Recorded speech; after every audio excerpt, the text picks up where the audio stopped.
video, we will show you how to disable update on Windows 11 permanently.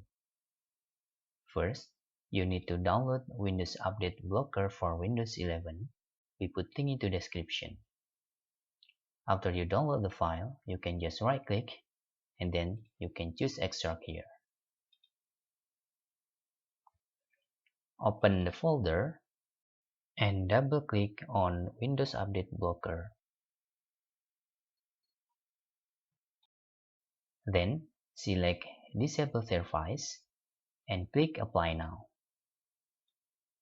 Now, your Windows 11 will not update automatically. If you want to unblock, you can choose Enable Service again. That's all.